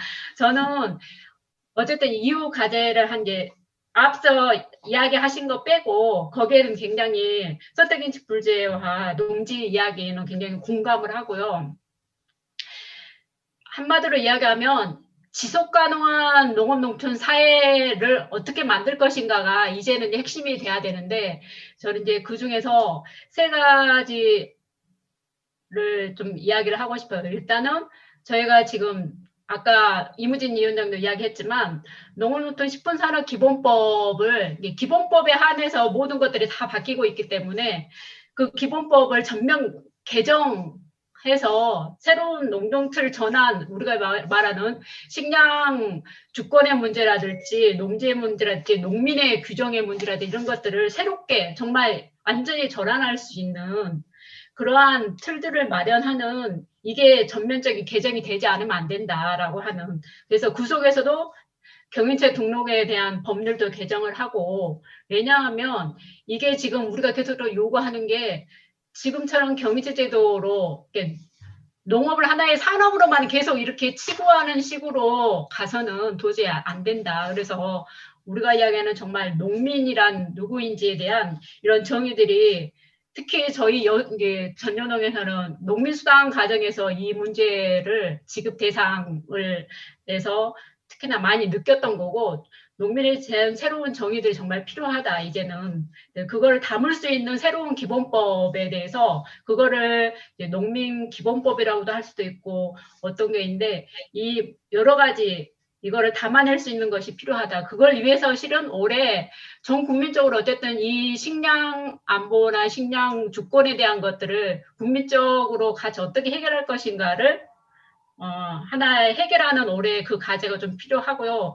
또 하나는 모든 농업 정책에서 이제는 성의지 정책이 필수가 되어야 된다라고 이야기를 합니다. 왜냐하면 이미 농업의 주요 이제 주 종사자층이 농업을 이끌어가고 있는 층이 여성 농민들이 거의 이제 이끌어가는 거의 주 담당자들이 돼가고 있는 이미 시대가 바뀌었던 거고, 특히나 우리가 후계 인력 문제를 가장 심각한 지금 모든 농촌 소멸에 위해서 후계 인력 문제를 이야기를 하다 보니까 청년 농들이 농촌에 들어오기 싫어한 가장 첫 번째 이유가 이 성별 격차에 대한 문제였거든요. 그래서 이 문제를 해결하지 않고서는 실제로 청년들이 아무리 어떠한 꽃감을 던지더라도 바뀔 수가 없다. 그래서 이 성인지 정책을 강화하는 이것들이 모든 농경 전반에서 돼야 된다라고 하는 거 하나하고, 아까도 앞서 말했지만 이제는 국가 먹거리 전략들을 세워서 좀 먹거리 기본법들을 만들어서 먹거리에 대해서 전체적으로 그 농업에 국한되는 게 아니고 국민 전체가 어쨌든 먹거리 체계들을 지속 가능한 것으로 바꿔내면서 거기에 농업을 지원하는 이런 시스템을 좀 마련하는 한 해가 됐으면 좋겠다라고 하는 게 지금 과제로 이야기하겠습니다. 예. 오준희 위원장님은 원장님이 말씀하신 거에 대해서 몇 가지 이견을 말씀을 해주셨습니다. 성과에서 빼먹은 거 사실 가장 큰 여성농민 단체에서 가장 큰 성과라고 볼 수 있는 거죠. 농식품부에 여성농민 전담부서가 설치됐다는 거. 물론 이제 좀 더 과장급이라든지 이런 급이 높은 지위가 높은 자리가 만들어졌으면 이제 아쉬움은 있지만 그래도 이게 만들어졌다라는 거 그런 말씀을 좀 해주셨고요. 과제는 하여튼 지속 가능한 농업 농촌을 만드는 어떻게 만들 것인가 이거에 대한 좀 고민이 돼야 된다. 그리고 그러기 위해서는 농업농촌 식품산업기본법을 전면 개정해서 식량 주권 문제라든지 농지 문제, 농민 규정 문제 등에 대해서 좀 새롭게 접근해야 된다. 그래서 농정틀 전환한다는데 그런 방향으로 법 개정이 이루어져야 된다라는 거. 그리고 농업을 좀 산업 측면에서만 보는 게 아니냐라는 문제 제기 주셨고요. 식량 안보, 식량 주권을 국민적으로 해결하는 그런 좀 한 해가 됐으면 좋겠다. 특히 코로나19 이러면서 식량 주권의 문제가 제기되고 있어서 이런 말씀을 하신 것 같습니다. 그리고 또 하나는 성인지적 정책을 위해서 성별 격차 내지는 차별 이런 것들을 해결해야 된다. 청년 농민들이 안 들어온 이유 중에 하나가 또 이런 부분들이다라는 말씀을 했었습니다. 또 먹거리 체계를 좀 개편해야 된다라는 말씀을 했었습니다. 다 하셨죠? 근데 마무리 말씀을 이제 하시는데요. 좀 자유롭게 원장님이 먼저 말씀을 하시고 30분 되셨으면은 인사하시고 나가셨는다. 원장님 먼저 말씀을 좀 해주시죠. 제가 서장이 있어가지고 죄송합니다. 저 아마 한 40분까지는 있어도 될 것 같습니다. 지금 이동 시간을 계산해 보니까요. 그러면 뭐 그 정도면 끝날 것 같아요. 예, 그 정도는 네. 끝이 날 것 같은데요. 네.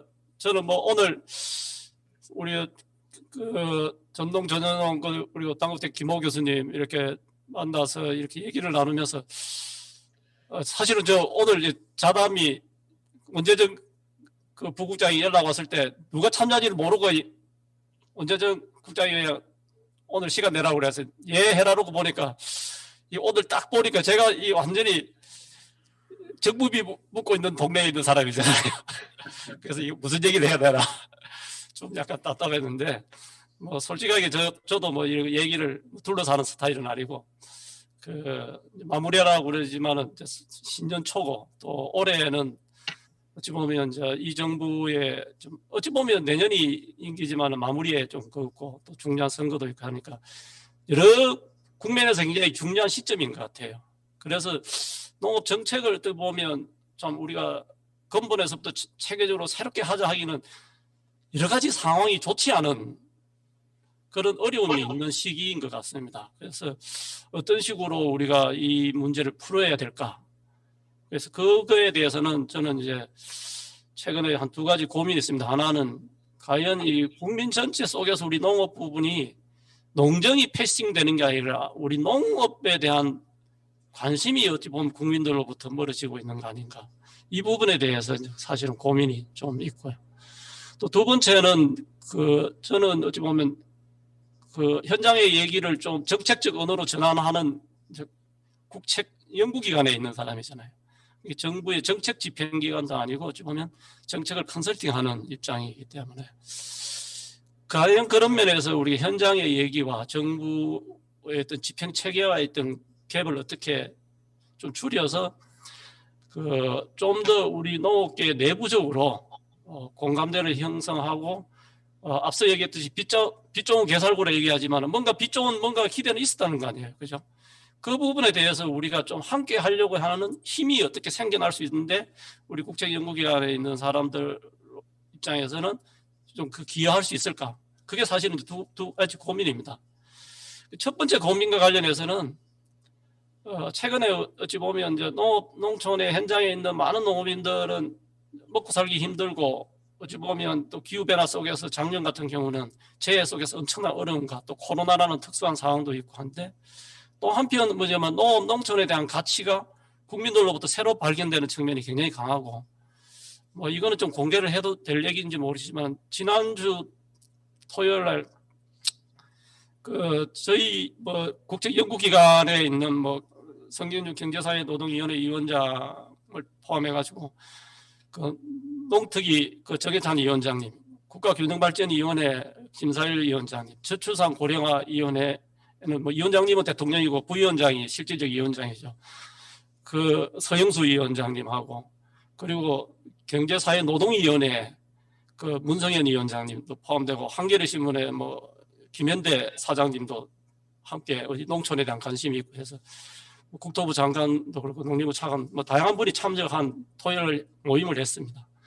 그 속에 어찌 보면 우리 농촌이 건강하게 지속 가능한 것이 우리 대한민국의 미래의 지속성을 담보하는 매우 중요한 공간이고 또 농민들 입장에서도 중요하지만은 지금 어찌 보면 국가 전체적으로 보면 뭐 도시 집중으로 인해 가지고 상당히 심각한 문제가 발생하고 지난 아까 얘기했듯이 대통령이 한국판 뉴딜에서 핵심 공간에서 농촌에게 한다면 문성현 어찌 보면 평생을 이제 노동운동을 30년 넘게 해오셨던 분 입장에서도 노동자의 삶이 60이 되면 다 은퇴를 하고 또 30년을 넘게 살아야 되는데 그 사람들이 좀 더 생산적이면서 건강한 30년을 어디에서 어떻게 살 것이냐, 도시에서 살 것이냐, 농촌에서 살 것이냐, 그런 어떤 고민 속에서 농촌 공간에 대한 핵심적인 공간으로서 농촌을 어떻게 이해하고 단순한 기촌이 아니라 농촌 공간에서 주민으로서 어울려 살 것이냐, 이 대한민국의 큰 숙제고, 절주산 고령화 이 위원장님도 마찬가지입니다. 이 고령화 사회 속에 우리 농촌 공간을 제대로 하지 않고는 살 수 없다, 이런 얘기가 있었습니다. 그 균형발전 위원장님 더더욱 지금 과거의 균형발전을 기업도시, 혁신도시 하면서 도시 중심적 발상이었는데 국토의 도농 상생의 균형발전을 하지 않고서는 살 수 없다. 뭐 이런 다양한 어떤 사회적 고민들이 이루어지고, 이제 그날 제가 자장을 보고 하면서도 야, 이게 뭔가가 좀 변화의 가능성은 있는데 우리 농촌에 있는 농민들은 과연 어떤 생각을 할까, 이런 생각이 좀 들더라고요. 그래서 국가적 관심 속에서 국민 속의 농정이라는 얘기를 하는 것이 이런 것일까, 이런 얘기를 하면서 우리가 어찌 보면 범부처가 될 수도 있고 우리 사회 전체 구성원들에 의해서 농촌을 새롭게 어찌 보면 만들어간다 하면 금방전 얘기고 우리가 좀 새롭게 변화시켜 나가는 그런 것이 좀 중요한 시점이다 생각이 들고, 그런 면에서는 작년에 제가 이제 의성에 지금 유정규 박사님이 이웃사촌 지원센터장을 하면서 그 현장에 가 있는데, 의성에 청년 젊은이들이 한 열 몇 명이 있는데 그 중에 한 두세 명은 농사를 짓고 나머지는 이제 뭐 수제 맥주도 하고 뭐 또 그 지역 주민 케어 비즈니스도 하고 다양한 형태로 변화하면서 새로운 젊은이들이 커뮤니티를 만들어가는 이런 부분도 좀 보는 게 있습니다. 그래서 그런 부분에서 새로운 변화를 좀 찾는 게 굉장히 중요하다는 거. 또 하나는 아까 우리 농업계 내에서 지금 어찌 보면 서로가 기대는 있는데 일을 못하고 힘이 나지 않고 공감대 형성하지 않는, 지금 오늘도 공통적으로 하는 직불 중심의 농정 전환, 농정 개혁에 대해서는 다들 참 기대하고 공감을 하면서도 아쉽다 하는 얘기를 하는데, 사실 그 문제를 풀어나가는 것은 정부 역할이 또 중요하지만은 제가 아까 얘기했듯이 그 김호 교수님이 뭐 정책 기획을 할 때 뭐 1조 늘리기를 해놓고 하나도 안 했지 않느냐, 뭐 2조 4천억 묶여 있으면 어떡하냐, 이런 얘기 하지만은 그 내부에 거의 가능하게 힘을 만들려면 우리 농업계 스스로 재정개혁을 통해서 5천억을 마련하고, 우리 스스로 이렇게 5천억을 마련했는데 좀 더 우리가 이렇게 하려면 힘을 합쳐서 해 나가려고 한다면 어찌 보면 정액되는 재정 부분을 좀 더 보태주고, 거기에 대해서 뭐 우리가 내부적으로 정액되는 게 지금 3%가 안 되는 수준인데 그걸 3% 이상을 해주고 4,500억이 아니라 5천억을 채워달라, 그렇게 해서 1조가 늘어난다면 진짜 직불 중심의 농정 전환으로 전환할 수 있는 모티브를 마련하고, 그것을 몇 년 누적되면 큰 변화가 있는 거죠. 한 해에 다 이루어지는 건 아니지만 저는 그 과정에서 우리 농업계 내의 공감대를 형성해서 어떻게든 그 추동력, 힘을 만들어내느냐가 굉장히 중요하다고 봅니다. 저는 만약에 그런 힘이 생긴다면 그 유통개혁이라든지 요새 뭐 도매시장 관련된 논란도 많고 농지 문제도 그렇고, 저는 그런 추동력이, 공감대가 생기는 힘이 성공적인 게 만들어지면 다양한 다른 것도 풀려나갈 수 있는 힘이 생기는데, 그렇지 않으면 지금 우리가 개념적으로는 부당 수령을 없애자 하면서 직불 농정에서 제일 논란이 되는 게 농지 문제고 하지만 사실은 농업인의 정의와 농지에 대한 소유 이용에 대한 대상 범위 설정하는 게 현장에 가면 쉽지 않잖아요. 지금 이무진 위원장 그거 반드시 그리 해야 된다지만 현장에 가면 이 사람 농지 소유는 이게 불법인지 아닌지 그 경계선이 모호한 게 많거든요. 그러나 그 경계를 획정 지을 수 있는 건 법이 아니라 그런 농업계 내의 합리적 의사결정에 대한 합의, 공감대, 그거라 봅니다. 그래서 그것이 될 때 그 현장의 계획도 되고 유통도 계획이 된다 저는 생각이 드는데, 그래서 그런 부분에 대해서 농업계 내에 어떤 공감대를 형성해 줄 수 있는 모티브를 마련하는 것은 결국은 오늘 우리 이무진 위원장님이나 오순희 위원장님 같은 분들이 어찌 보면 거기 지도력을 발휘해 나가는 게 굉장히 저는 중요하다 생각이 들고, 저희들은 현장의 목소리를 또 정책적 언어로 가능하면 좀 미래지향적으로 준비하는데 최선을 다하도록 하겠는데, 저는 그런 부분도 서로가 그런 부분에 대한 공감대와 그 서로에 대한 격려, 그 역량을 좀 직결해주는 힘, 이런 게 중요하지 않나 이 생각이 됩니다. 제가 이거 오늘 좀 너무 무례한 얘기를 한 걸 좀 이해해 주시기 바랍니다. 이상입니다. 예, 마무리 발언은 제가 정리하지 않겠습니다. 이어서 김호 교수님 말씀 자유롭게 말씀해 주십시오. 예, 아무튼 우리 농업에 영향을 준 결정 변수 세 가지, 이제 항상 결정 변수 이야기를 했습니다만은, 그게 이제 농산물 시장 완전 개방, 최근에 이제 뭐 RCEP가 타결되고 또 CPTPP가 지금 추진한다고 이제 또 그 부총리가 이 선언도 하고 했는데, 이런 농산물 시장 완전 개방, 그것도 이제 기후 변화, 그다음에 이제 그 세계적인 감염병, 이 감염병이 이제 인간에 대한 감염병, 이제 바이러스도 있지만 동물에 대한 무슨 ASF랄지 AI랄지 구제이랄지 이런 부분들, 이런 인간과 동물에 대한 세계적인 감염병, 이 세 가지가 이제 최근에 이제 우리 농업에 영향을 주는 결정 변수 중요한 세 가지다라고 이야기했는데, 이 어떤 이 변수에 대한, 이 변수가 미치는, 우리 농업에 미치는 악영향, 부정적인 영향을 어떻게 대처할 것인가, 대응할 것인가 하는 것이 이 중장기적인 정책 방향이 돼야 된다, 농경의 방향이 돼야 된다라고 이렇게 보고요. 이제 우리가 당면한 문제로서는 이제 코로나19라고 하는 국가적 재난 상태, 이제 코로나19가 단순히 이제 우리 건강 문제뿐만이 아니고 소득이 양극화가 되고 굉장히 심화되어 있죠. 양극화가 굉장히 심화됐습니다. 또 경기 침체에 의해서 소득이 감소하고 있고, 또 근데 이제 또 이제 그 세계적인 학자들이 그렇죠. 이런 침체된 경기가 회복되려면 상당한 시일이 걸릴 거다. 1, 2년 내에 안 될 거다라고 하는 전망을 계속 하고 있습니다. 그러면 이거에 대해서 우리가 이제 지금 당장 해야 할 어떤 이 대응 방안은 뭘까라고 이제 몇 가지를 봅니다만은, 현재 이제 공공 영역의 역할이 확대돼야 된다. 이거는 이제 뭐 제가 이야기한 이야기가 아니고 세계적으로 뭐 미국이나 유럽 학자들도 이야기를 하고 있습니다. 이제 그 코로나19 이후에 이제 재난 상태를 극복하기 위해서는 공공 영역이 역할이 확대돼야 된다라는 그런 이야기를 계속 하고 있습니다. 이게 당연히 우리나라도 그게 이제 영향을 받고 있기 때문에 공공 영역의 역할을 확대하는데, 공공 영역이 선대할 것이 앞에서 말씀드린 이 농업 영향을 미치는 세 가지 결정 변수에 관련된 가격 문제랄지 소득 문제랄지, 또 양극화에 따라서 사회적 약자가 굉장히 늘어나고 있어요. 사회적 약자에 대한 지원이랄지, 자연재해에 대한 보상이랄지, 이런 어떤 이런 부분들은 즉 공부와 공공 부분의 정부를 포함한 공공 영역의 역할이 확대돼야 된다, 더 확대돼야 된다라는 걸 보고요. 그 다음에 이제 우리가 또 식량 안보 관점에서 식량 문제를 중요하잖아요. 식량 안보 관점에서 식량 자급률 목표치를 법제화한다. 그건 계속 주장을 많이 해왔어요. 그리고 또 금방 이제 원장님 이야기했던 국가 식량 계획이랄지, 지역 식량 계획이랄지, 이런 부분들도 이 국가 식량 계획이랄지 지역 식량 계획, 지역 먹거리 계획이라고 합니다만은, 이런 부분들은 계획에 그치지 않고 이 부분에 대해서 반드시 실천을 해야 되고, 이 실천에 대해서 평가를 해야 됩니다. 평가를 해야지 계획만 세워놓고 식량 자급률 목표치도 법제화해 놓으면 뭐합니까? 달성 못했다고 그대로 내버려두고 그냥 못한 대로 가는 거죠. 그래서는 안 된다는 이야기죠. 식량 자급률 목표치에 대한 이 달성 0. 몇 %라도 더 향상됐다라고 하는 그런 노력을 해야 된다는 이야기죠. 실천의 노력. 국가 식량 계획도 마찬가지고 지역 식량 계획도 마찬가지다.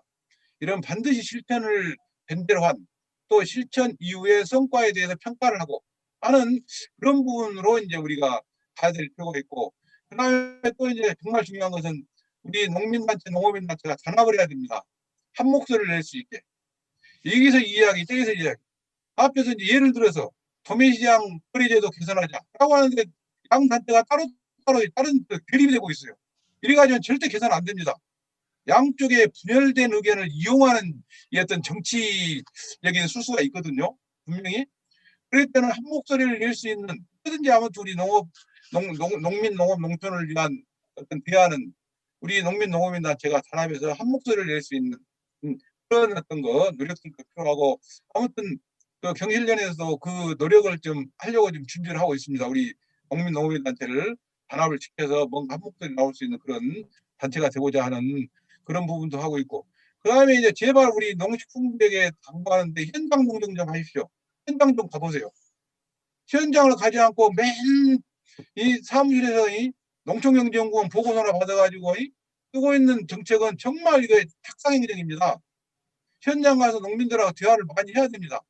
그래서 현장에서 이 문제점을 발굴하고 거기 현장에 맞는 정책 대안을 마련하고, 그러면은 국민들이 이 피부로 느낄 수 있는 정책이 될 수 있죠. 그런 이야기고 이 정도로 제 마무리 이야기를 마치겠습니다. 예. 이어서 오순희 위원장님. 네. 네, 저는 뭐 많은 이야기 하셨으니까 여성농민 이야기만 좀 집중해서 일단 두 가지를 한번 드리고 싶은데, 한 가지는 어쨌든 저희도 어저께 이렇게 회의를 하면 다 모이면 하는 말이 다 돌아다니는 다들 종합병원이라고 안 아픈 데가 없습니다.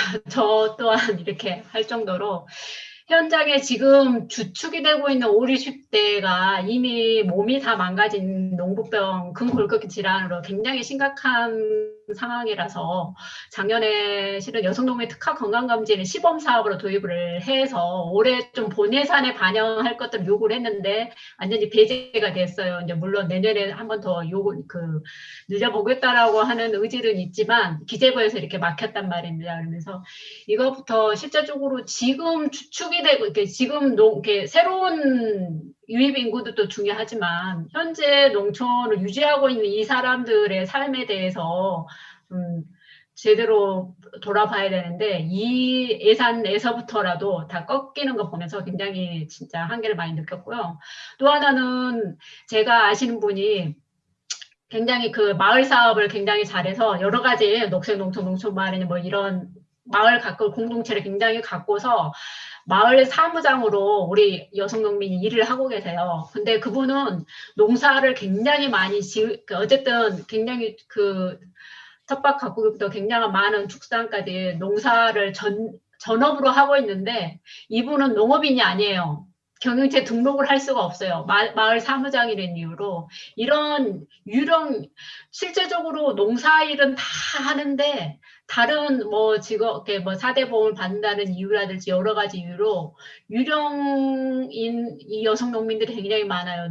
내가 농사를 짓고 있는데도 불구하고 농업인임을 증명해야 되는 게 어려운 이런 상황들을 극복을 하지 않으면 실제적으로 굉장히 이유가 좀 어렵다라고 하는 여기에 대해서 좀 말씀을 드리고 싶습니다. 그래서 이런 것들을 해결할 수 있는 게 먼저 좀 시급히 돼야 된다라고 이야기를 합니다. 그래서 지금도 농민수당 조례에 모든 농민에게 확대하라고 뭐 전북 같은 경우도 도청 앞에서 지금 이 엄동소란에 시위를 하고 있는데요. 좀 이런 부분에 좀 더 관심들을 기울여야 된다라고 마지막으로 말씀드리겠습니다. 예. 이어서 제가- 이무진 위원장님. 예, 저는 일단 요거는 기사화 안 돼도 상관없을 것 같아요. 여기 있으니까 말씀을 좀 드리고 싶은 얘기가 먼저 말씀드리고 싶은 게 저는 문재인 정부 농정에 저는 이제 거의 실패해 가고 있다고 생각을 하는데요. 실패하는 원인을 저는 정무라인이 부재했다 생각을 솔직히 하고 있거든요. 그 대통령이 농업에 대한 관심이 없다라는 것은 저는 그걸 믿지는 않아요. 그것과 관련해서는 제가 일화가 하나 있습니다. 그 양파 가격이 폭락했을 때요. 전남도의 대통령이 방문을 하게 됐을 때 제가 전남도지사랑 양파 가격 관련해서 티타임 할 때 한 번만 얘기해 달라고 그랬는데 대통령이 먼저 와서 양파 가격에 대한 먼저 얘기하고 거기에 대한 대책을 강구하려고 노력하고 있다는 얘기를 지사한테 먼저 했고요. 그 전에 이제 청와대 쪽에서 확인해 봤더니 점심 때 양파로 된 그 차는 가져라고 일부러 얘기해서 양파 가격이 이렇게 어려운데 근본적 대책을 좀 마련했으면 좋겠다라는 얘기까지 진행이 돼서 나온 얘기가 아까 의무자조금을 통한 그 수급의 수급의 뭐 이렇게 뭐 수급 그 조절을 좀 이렇게 좀 더 혁신해 나가겠다라는 내용이 그런 과정 속에서 나온 거거든요. 그런데 지금의 유통과 수급과 관련해서 과연 변화가 있느냐라고 생각을 해보면 변화가 없어요. 정무라인의 부실에서 그런 문제도 발생했고 또 하나는 뭐냐면 관료가 변화하지 않은 거예요. 대통령은 분명히 얘기했는데도 불구하고 국무회의 때 지시까지 내렸고 실제 시행계획까지 제출했음에도 불구하고 달라진 게 전혀 없는 상황이 저는 문재인 정부가 그렇게 좋은 용어를 써가면서 정책을 얘기했지만 결론적으로 바뀐 게 없는 것이 현장에서 느끼기에는 그런 모습이라는 생각이 들고요.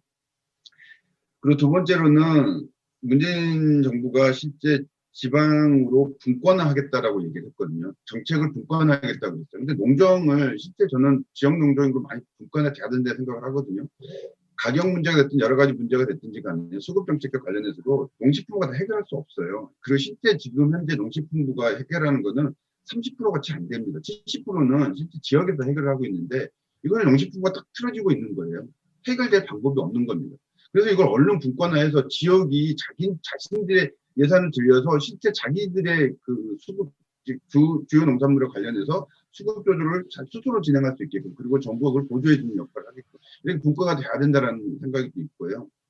그 다음에 마지막으로 말씀드리고 싶은 거는 정말 현장의 목소리가 아까 김호 교수님 얘기했던 것처럼 현장의 목소리가 반영이 정책적으로 안 되고 있는 겁니다. 그러니까 농경연이나 이렇게 그 학자들이나 이런 분들은 현장의 목소리를 담으려고 노력을 하지만요, 실제 이거 정책을 실천해야 되고 그런 관료들은 변화가 없는 거예요. 너무 아쉬운 문제입니다. 그러니까 그리고 이제 한 가지 문제는 도매시장 관련해서 도매시장 특히 가락시장 유통개혁 관련해서 김호 교수님은 그냥 농민단체 간의 문제로만 바라보고 그건 맞지 않고요. 저희가 계속 주장하고 있는 건 뭐냐면 한 번이라도 가락시장에 물건을 내본 사람만 이 얘기를 해라라는 얘기를 굳이 왜 하는 이유가 뭐냐면 농민단체들 중에서도 실제 가락시장에 물건을 내는 사람이 그런 단체가 별로 없어요. 그럼 한농연이나 전농 정도가 가락시장에 물건을 계속 납품하는 사람들 중심일 수 있을 텐데 그 두 단체가 지금 입장이 다르거든요. 다른 이유 별도로 있습니다. 그런데 이 두 단체 보고 합의해야만 이것에 대한 고민할 수 있다는 건 잘못된 거고, 실제 현장의 이 목소리들은 정말 문제가 많다는 목소리가 중심이에요. 그러면 저는 현장의 목소리가 그런다라면 그럼 대체 대안이 무엇인가 고민할 시기이지, 지금도 여전히 똑같은 이론과 논리만 가지고 된다 안 된다를 중심에 놓고 사고는 안 된다는 겁니다. 정책이 계속 그렇게 흘러오고 있다는 생각이 들어서 현장의 목소리가 좀 더 반영될 수 있게끔 하는 좀 것이 2021년도에는 꼭 농정에서 좀 관철이 됐으면 좋겠다 생각을 합니다. 예, 이상입니다. 예. 아무리 말씀까지 다 하셨는데, 그, 농정 과제 중에 사실 좀 중요한 문제 하나, 농협 문제에 대해서 한 말씀도 안 해주셨어요. 그래서, 그거 농협 문제 좀 농협개혁 문제에 대해서, 원장님 한 말씀 해주시고. 농협과, 잠깐만. 제가 얘기해도 될까요? 예, 예, 예. 예, 농협은 이번 농정신문 기사에 정확히 이게 나온 것 같아요. 제가 농특위 좋은 농협 만들기 거기에 그 농민단체 대표로 몇 번 참가를 해서 얘기를 들어본 적이 있는데요. 농협은 바뀔 가능성이 거의 없습니다. 관료 정도가 아니라 거대한 이 이익 집단으로 돼서요. 실제 이 농협과 관련해서는 저는 그 기본적으로 그 농협 중앙회장을 직선제로 선출을 해서 조합원들의 목소리가 반영된 사람이 중앙회장이 돼서 자기가 정말 뭔가를 근본적 변화를 추진하지 않으면 농협 중앙이 저는 어떻게 할 수 없다는 생각이 들고, 제일 큰 문제가 뭐냐면 지주회사 형태의 이 협동조합 체계를 지주회사 형태를 갖고 있는 자체가 너무 모순이라고 생각을 하거든요. 그래서 경제지주와 관련해서 전농은 꾸준히 경제지주 해산하고 별도의 3연합체 중심이 됐던 좀 새로운 고민을 하자고 제안하고 있는데, 지금 벌써 이 협동조합을 고민하시는 분들도 지주회사를 동의하는 과정 속에서 어떻게 나타나는 문제들 해결할 것을 그렇게 얘기를 하고 있거든요. 본질적으로 협동조합이 어떻게 지주회사 체계가 맞습니까? 그런 문제 해결되지 않으면 농협은 아무리 얘기해봤자 그냥 둥 떠있는 얘기가 될 수밖에 없다고 생각을 합니다. 네. 다른 분, 네, 제가 한마디만 하고, 그렇습니다. 제가 이제 현장하고는 좀 다르게 이제 정책 연구를 쭉 하다 보면 느끼는 게 딱 특히 농협 문제하고 그 정부의 어떤 개혁적 의지 이 두 가지에 대한 좀 저 나름대로 느끼는 게 이 개혁 부분이라는 게 참 쉽지는 않다 하면서도 특히 농협과 관련해서는 사실 농협은 거의 약간 준정부 조직 가깝게 쭉 일을 해왔잖아요. 어찌 보면 이제 현장 중심에 저는 농협 개혁의 출발은 오히 보면 지역조합에서 좀 출발했으면 좋겠습니다. 왜냐하면 농협 중앙회에 이 부분에 좀 자꾸 논의가 지금 집중되어 있는 거는 저는 문제를 푸는 데 있어가지고 그렇게 생산적이진 않다 생각이 들고. 근데 지역조합에 가서 사람들을 만나보면 일을 어떻게 해야 될지 몰라요. 그 부분에서 어찌 보면 농협 개혁의 출발은 뭐냐면 농협이 일을 좀 잘할 수 있도록 책짓질을 하는 게 좀 중요한. 그러니까 어찌 보면 요걸 하기 이전에 좀 일을 할 수 있도록 좀 만드는, 제가 좀 어찌 보면 우문에 가까운 건데 저는 그런 생각을 좀 하고 있고, 아까 얘기했듯이 공무원들이 이제 현장에 좀 안 가고 뭐 이런 하는데, 사람들이 그런 어떤 벽이라는 걸 아까 뭐 오순희 그 위원장님도 있고 그 이모진 위원장님도 보면 저하고 얘기가, 농경련 사람들하고 얘기가 되는 것 같아서 일정한 벽이 있다 이런 얘기를 하잖아요. 생각외로 우리 농업계에 있는 사람들끼리 벽이 굉장히 있습니다. 우리 연구원 자체도 제가 올해 신년사 하면서 같은 동료 간에, 같은 부서 간에, 선후배 간에 좀 벽을 허물자 얘기를 제가 오늘 했는데, 우리 농업계 내에서도 지금 농업 문제를 풀고 정부 관료들이 굉장히 똘똘하거든요. 그 사람들이 진짜 본인들도 자존감 지키면서 제대로 일하고 싶지, 요거도 묻고 싶지 않은 사람들이에요. 그래서 그런 면에서 제대로 일을 할 수 있도록 그렇게 얘기하고 분위기를 만들어가는 게 굉장히 저는 중요하다고 생각합니다. 그래서 그런 부분을 그냥 우리 농협 계획을 막 큰 담론보다도 저는 그 얘기를 좀 하고 싶어서 제가 마이크를 대었습니다. 예, 이상입니다. 김호수님도 한 말씀 하실래요? 농협 문제에 대해서. 그럼 오순희 위원장님. 네, 예. 우리 농협개혁 되게 너무 할 잠깐만, 말이 오순희 많은 위원장님은 얘기하지 이야기인데요. 마세요. 그 남편이 조합장인데. 그 이야기는 빼시고요.